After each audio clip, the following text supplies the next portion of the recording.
오늘도 우리를 기다리시는 하나님의 아름다운 이야기가 우리의 삶 속에 가득하기를 간절히 소원합니다. 많은 사람들이 행복을 찾아 모험을 합니다. 행복할 수만 있다면 지금 당장의 어려움은 잠깐은 견딜 수 있다라고 생각을 하죠. 그러나 인생의 끝에서 깨닫게 되는 것은 과거에 내가 지나왔던 그 모든 순간들이 행복의 순간이었다라고 하는 것이죠. 우리에게 유명한 소설가로 알려진 톨스토이가 있습니다. 그의 본명은 랄프 니콜라예비치 톨스토이입니다. 과거 러시아의 소설가이죠. 톨스토이의 작품 중에 가정의 행복이라고 하는 소설이 있습니다. 그 이야기에서 주인공인 세르게이는 나이도 제법 있고 여행도 많이 다녀서 세상을 잘 알고 있는 사업가입니다. 그의 아내 마샤는 젊고 매력적인 여인입니다. 그들은 사랑에 빠지고 결혼하여서 시골에 정착하여 살게 되었습니다. 그러나 마샤는 이 주변의 환경, 즉 이 시골 환경을 아주 지루하게 느끼게 되죠. 그래서 아내인 마샤를 아끼는 세르게이는 함께 피츠버그라고 하는 동네로 여행을 갑니다. 근데 이 동네에서 마샤는 그 아름다운 매력으로 인해서 유명 인사가 되어버립니다. 부부가 이제 여행을 마치고 집으로 돌아오려고 할 때 한 왕자가 마샤의 아름다운 소식을 듣고 그 여인을 만나고 싶다고 온다라고 하죠. 세르게이는 자신의 아내 이 마샤를 억지로 끌고 그것을 떠날 수도 있었지만 마샤가 스스로 결정하도록 버려둡니다. 그러다 마샤는 그 도시에 남기로 결정을 하게 된 거죠. 세르게이는 이 아내의 행동에 배신감을 느끼기도 했습니다. 또 아파하기도 했습니다. 이 소설의 내용은 그런 내용입니다. 지금 세르게이는 마음이 아픕니다. 그러나 그 아내에게 강요하지 않았습니다. 오늘 본문에 등장하는 아버지, 바로 이 탕자의 아버지도 둘째 아들의 생각과 그의 행동, 그의 판단을 강요하지 않았습니다. 참 이상하죠? 그가 온전히 선택하도록 그냥 놓아둡니다. 우리 하나님을 생각해 봅니다. 우리 하나님은 전능하신 분이죠. 그 전능하신 능력으로 얼마든지 우리 인간을 속박할 수도 있었고요. 또 자유를 억누르고 또 하나님의 뜻을 얼마든지 강요하실 수도 있습니다. 그러나 하나님은 우리에게 그렇게 하지 않으십니다. 우리에게 자유의지를 주셨죠. 때문에 우리는 매 순간 바른 선택, 바른 결정을 해야만 합니다. 그것이 생명을 갖고 있는 우리 인간의 존엄성이라고 할 수 있습니다. 하나님께서 바로 이 부분을 중요하게 보시죠. 존중해 주십니다. 오늘 너무도 유명한 탕자의 이야기를 여러분과 함께 나누기 원합니다. 먼저 생각해 보는 부분은 밖에서 허랑방탕한 탕자가 있는 반면 또 집 안에서 자기만의 세상에 들어가 있는 탕자, 바로 큰 아들이 있음을 우리는 보게 되죠. 오늘 이 말씀을 통해서 진짜 행복, 참 행복이 어디에 있을까 우리 같이 한번 생각해 보는 시간이 되기 원합니다. 이 이야기의 시작은 둘째 아들이 자기의 몫을 미리 달라라고 하는 데서부터 시작을 하죠. 누가복음 15장 11절로 13절은 이렇게 말합니다. 또 이르시되 어떤 사람에게 두 아들이 있는데 그 둘째가 아버지에게 말하되 아버지여 재산 중에서 내게 돌아올 분깃을 내게 주소서 하는지라. 아버지가 그 살림을 각각 나누어 주었더니 그 후 며칠이 안 되어 둘째 아들이 재물을 다 모아가지고 먼 나라에 가 거기서 허랑방탕하여 그 재산을 낭비하더니. 왜 둘째 아들은 재산을 미리 달라고 했을까요? 자기의 몫을 요구하는 데는 아마 그 목적한 바가 있었기 때문이겠죠. 아버지는 그런 아들을 나무라지 않았습니다. 재산을 나누어 주었습니다. 아들은 그 재물, 그 재산을 갖고 허랑방탕하였습니다. 아마도 이것이 행복이라고 생각했기 때문일 겁니다. 즉 아들이 자신의 재산을 미리 달라고 한 이유는 그것을 가지고 방탕하게 살기 원했기 때문입니다. 그것이 행복한 삶인 줄 알았기 때문입니다. 아들의 문제는 진정한 행복이 무엇인지 잘 모른다는 데 있습니다. 우리도 그렇죠. 우리도 재정적인 조건만 허락한다면은, 즉 쉽게 말해서 돈이 많다면은 마음껏 펑펑 쓸 수 있는 돈도 좀 있고, 또 마음껏 맛있는 것을 먹을 수 있는 여건도 허락되고, 또 좋은 차, 좋은 옷 얼마든지 입을 수 있다면은 하고 싶은 것들이 얼마나 많은지요. 생각해 봅니다. 이런 것이 정말 행복일까요? 조건에 구애받지 않고 내 마음대로 할 수 있는 것, 이것이 행복인가 한번 생각해 보게 되죠. 행복하다, 너무 막연해 보이는 것이기도 합니다만, 그렇다고 해서 지금 둘째 아들처럼 재산을 많이 갖고 돈을 많이 갖고 허랑방탕하면서 마음대로 허비하는 것, 이것이 행복이다라고 말할 수는 없을 겁니다. 오늘 나누고 싶은 첫 번째는 행복의 비결은 기다림에 있다라고 하는 것이죠. 기다림에 있습니다. 기다린다. 우리는 살아가면서 참 많은 것들을 기다리는 삶을 살아가게 됐죠. 이렇게 기다린다는 정말 쉽지 않습니다. 조급함이 쓰레기를 낳는다라고 하는 말이 있습니다. 신중하지 못하고 조급할 때 이 일을 망칠 수 있다라고 하는 경고이지요. 밥도 맛있는 밥이 되기 위해서는 뜸이 들어야 하는 그 시간까지 기다려야 됩니다.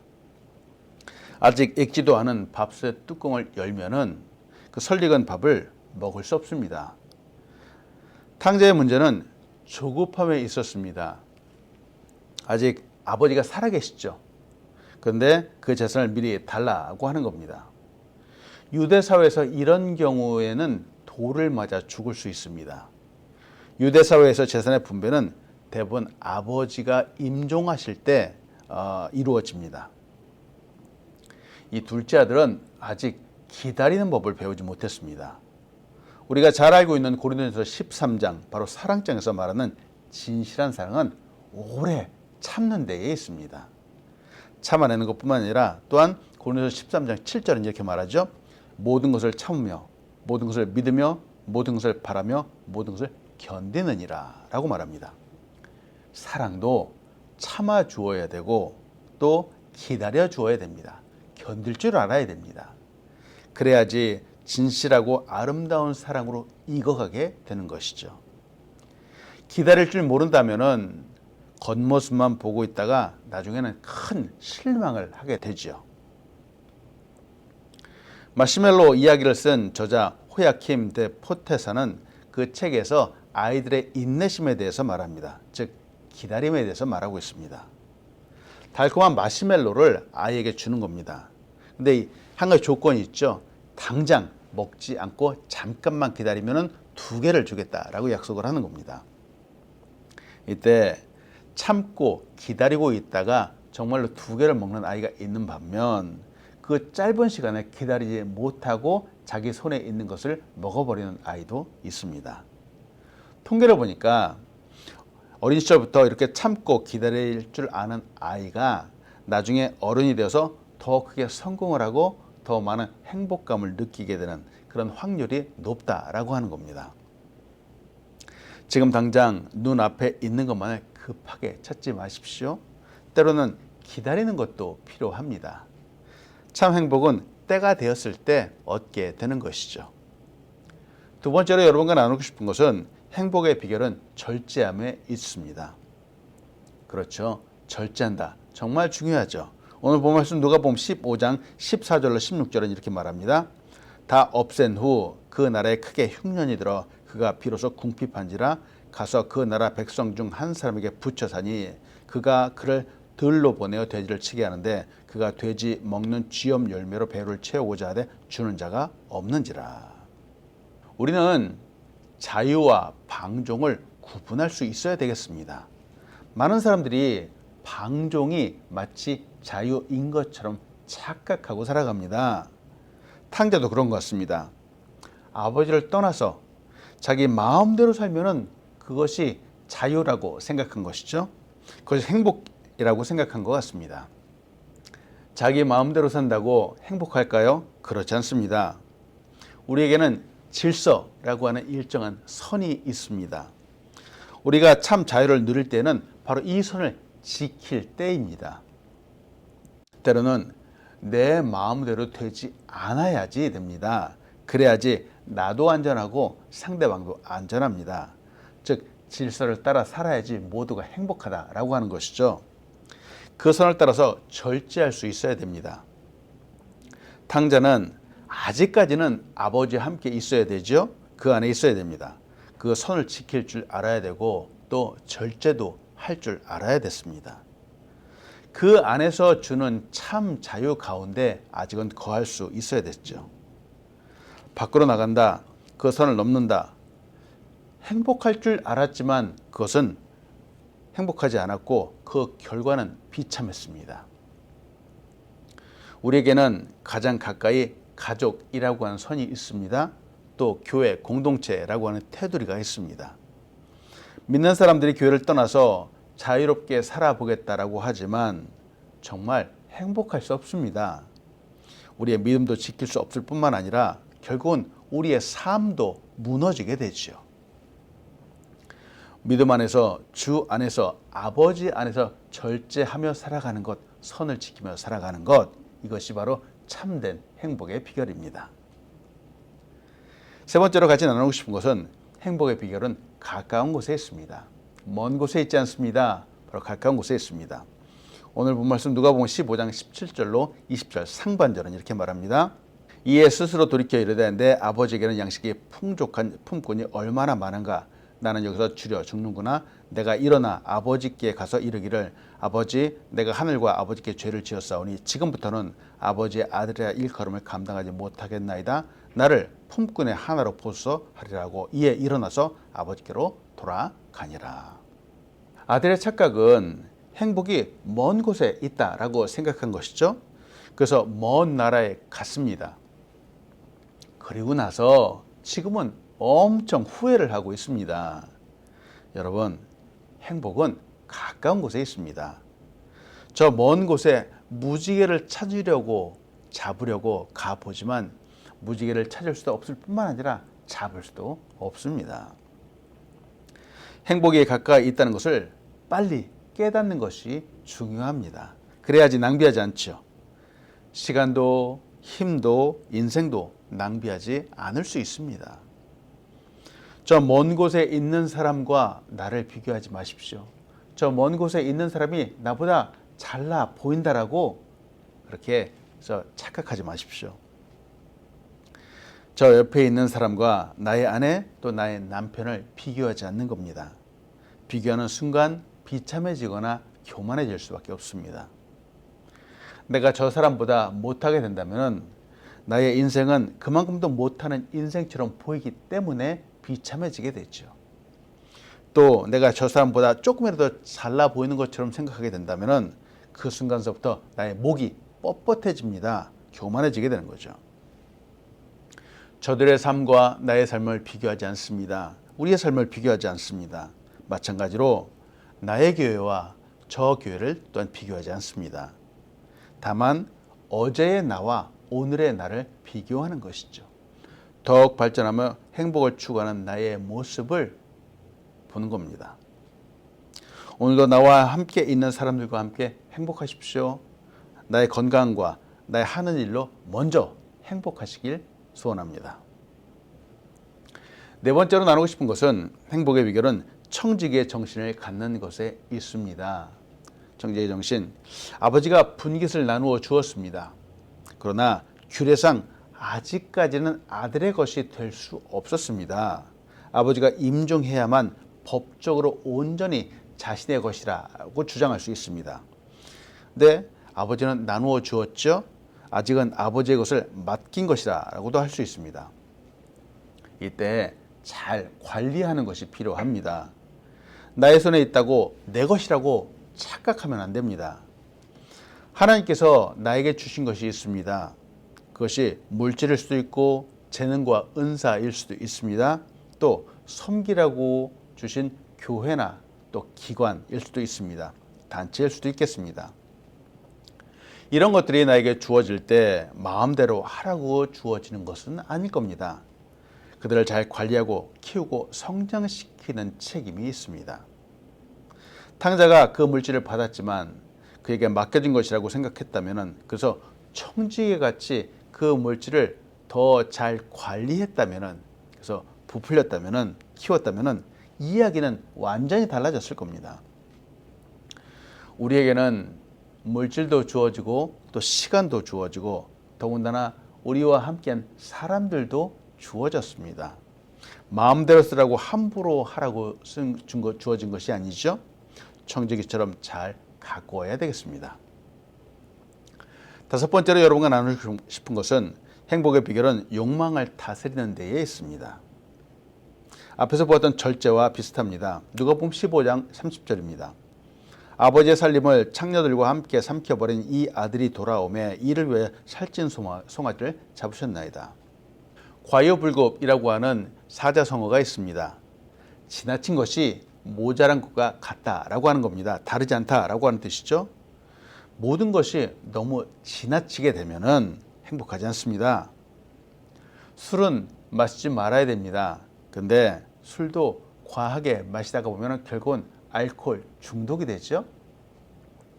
또 도박 중독, 게임 중독, 마약 중독증 등 우리가 하지 말아야 될 것을 하고 또 넘어서 하게 될 때 이 모든 것들이 결국은 좋지 않은 결과를 가져오게 되죠.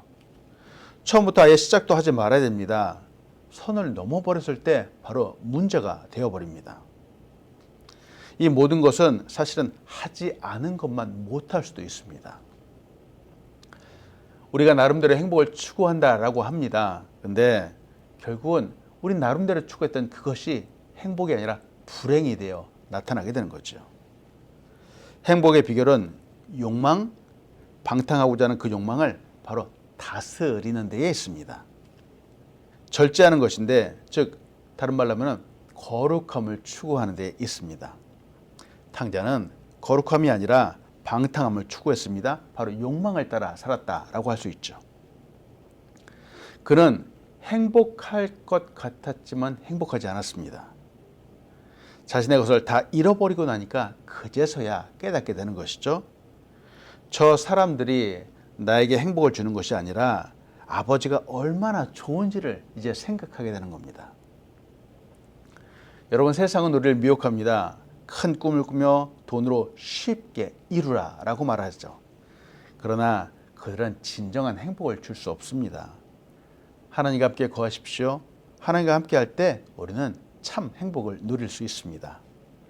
사람들은 고생하기 전까지는 지금 나에게 있는 이 환경, 나에게 지금 있는 이 상황이 얼마나 좋은지 소중한지 잘 깨닫지 못하게 되죠. 지금 우리에게 있는 상황들 때로는 힘들 수도 있다라고 보지만 아니요, 사실은 행복한 순간들입니다.